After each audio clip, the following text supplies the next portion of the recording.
మన్యాల శ్రీను టాక్స్కి స్వాగతం సుస్వాగతం. జగన్ పని అయిపోయిందా?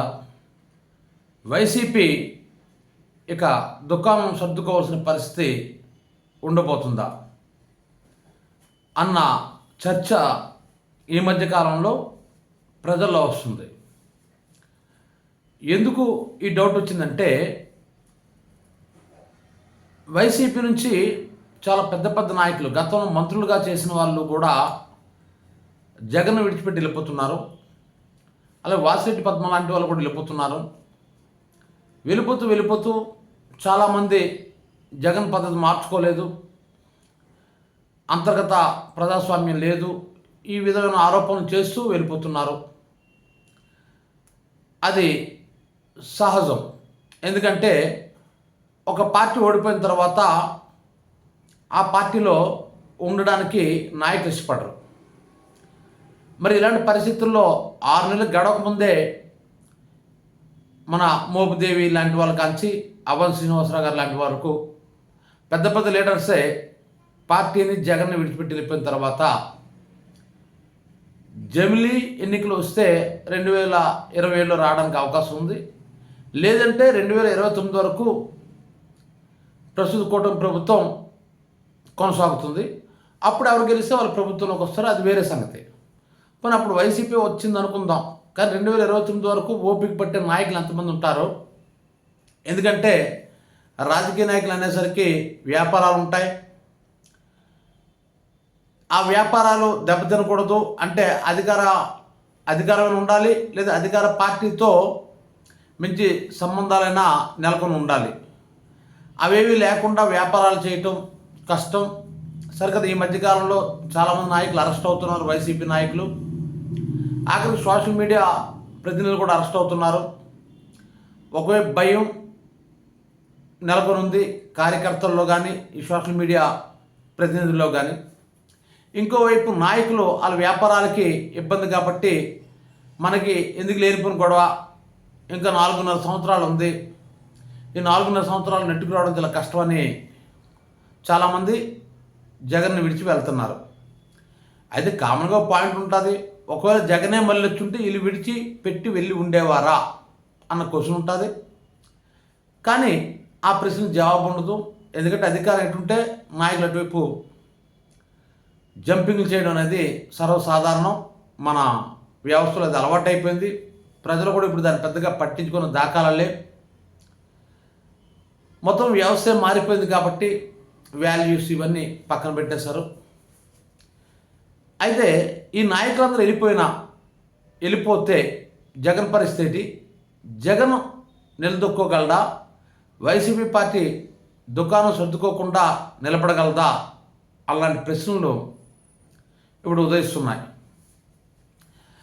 నా విశ్లేషణ ఏంటంటే, జగన్ వైసీపీని స్థాపించినప్పుడు కేవలం అతను వాళ్ళ అమ్మగారితో మాత్రం స్టార్ట్ అయింది. ఒక్కసారి మనం గతంలోకి వెళ్తే జగన్ మొదటి నుంచి ఒంటరి పోరాటం చేశాడు. అతను వాళ్ళ అమ్మగారు కాంగ్రెస్ పార్టీ ఎంపీగా అయినా, కాంగ్రెస్ పార్టీ ఎమ్మెల్యేగా విజయలక్ష్మి గారు ఉండగా, ఇతను వైసీపీ స్థాపించే ముందు ఈ 2 పదవులకి వీళ్ళిద్దరూ రాజీనామా చేసి వైసీపీని స్థాపించి మళ్ళీ ఎలక్షన్లో పోటీ చేశారు. జగన్ దేశంలోనే 3వ వ్యక్తి అనుకుంటాను, అత్యధిక మెజార్టీ గెలిచాడు. ఆ తర్వాత ఉప ఎన్నికలు కూడా వచ్చాయి. అంటే వైసీపీకి సపోర్ట్ చేసే నాయకులు కాంగ్రెస్ పార్టీ ఎమ్మెల్యేలే 21 మంది ఎంతమందో రిజైన్ చేశారు. మళ్ళీ ఎలక్షన్ జరిగాయి. అందులో 17 మందిలో 18 మందో గెలవడం జరిగింది. తర్వాత 2014లో ఎన్నికలు వచ్చాయి. ఆ ఎన్నికల్లో 60 వరకు వైసీపీ గెలుచుకోవడం జరిగింది. జగన్ వైసీపీ పార్టీ గెలుచుకోవడం జరిగింది. అందులోంచి దాదాపుగా 23 చంద్రబాబు నాయుడు అధికారంలోకి వచ్చిన 2014లో ఆ ఎమ్మెల్యేని తీసుకోవడం జరిగింది. అందులో 4 మంత్రి పదవులు కూడా ఇవ్వడం జరిగింది. ఆ తర్వాత 2019 ఎలక్షన్లో జగన్ 153 గెలుచుకోవడం జరిగింది. చంద్రబాబు నాయుడుకి 23 సీట్లు రావడం జరిగింది. ఇక్కడ పాయింట్ ఏంటంటే మొన్న ఎలక్షన్లో జగన్ అతి ఘోరంగా 11 సీట్లకి పరిమితం అయిపోయాడు. ఇప్పుడు ఎమ్మెల్సీలు, మాజీ మంత్రులు, అంతేకాకుండా కార్పొరేటర్ లాంటి వాళ్ళకి కూడా వైసీపీని వదిలి ఈ కూటమిలోకి వెళ్ళిపోతున్నారు, ముఖ్యంగా తెలుగుదేశంలోకి వెళ్ళిపోతున్నారు. అది దీనివల్ల జగన్కి వచ్చే నష్టం ఏమి ఉంటుందా అంటే ఒక్క విషయం చెప్తున్నాను. నా అంచనా ప్రకారం జగన్కి మొన్న సీట్లు రాకపోవచ్చు, కానీ 40% ఓటింగ్ మాత్రం ఉంది. దట్ అతను ఎలక్షన్లో ఈ ఎమ్మెల్యేలు మార్పులు చేర్పులు చేయడంలో కొంత దెబ్బ అయిపోయాడు.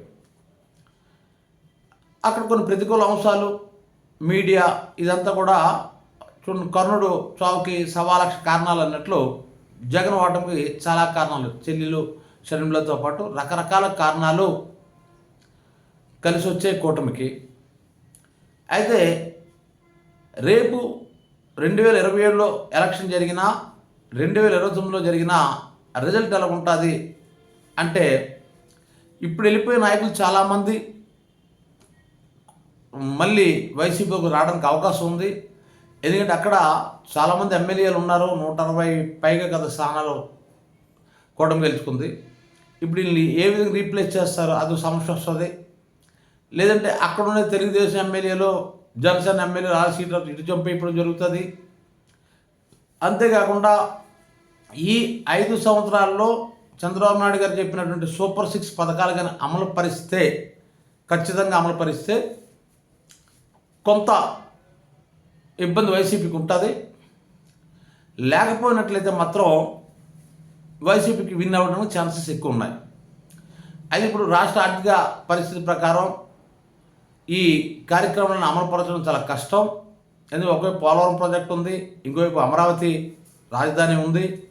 దానికి తోడు ఈ కార్యక్రమాలన్నీ కూడా సంక్షేమ కార్యక్రమాలు కావాలంటే సంవత్సరానికి కనీసం 70,000 కోట్ల రూపాయలు అవసరం అవుతాయి.